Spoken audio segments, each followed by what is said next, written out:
New today, a first court hearing for the two men who investigators say were trying to get terror training overseas.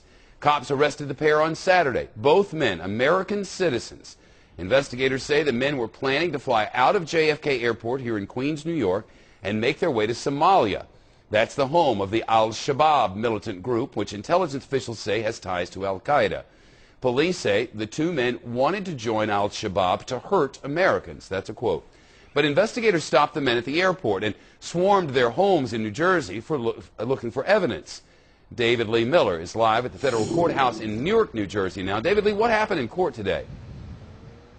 Well, you know, Shepard, as courtroom appearances go, this for the most part was pretty uneventful. It lasted only 3 minutes in length, and during the hearing we saw Mohamed Alessa and Carlos Almonte, both very heavily bearded as well as shackled. Their hands were handcuffed.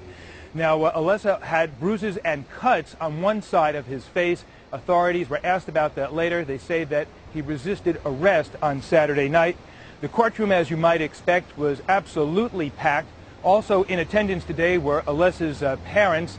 After the brief hearing, they left the courthouse, fleeing down the street from reporters, trying to hide their faces. They would not address the charges that their son faces, charges of conspiracy to kill, maim, and kidnap while overseas. But it is likely his parents could be back here on Thursday. That's when a detention hearing is scheduled to take place.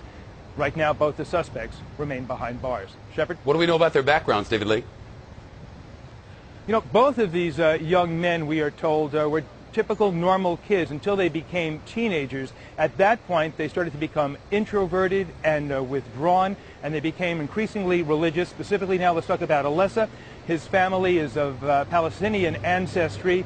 The landlord where he lives said the family was very religious. As for Almonte, his parents hail from the Dominican Republic, and he reportedly converted to Islam. But as you mentioned at the outset, both of these two young men are U.S. citizens, and the U.S. attorney here today emphasized the growing concern about homegrown terrorism.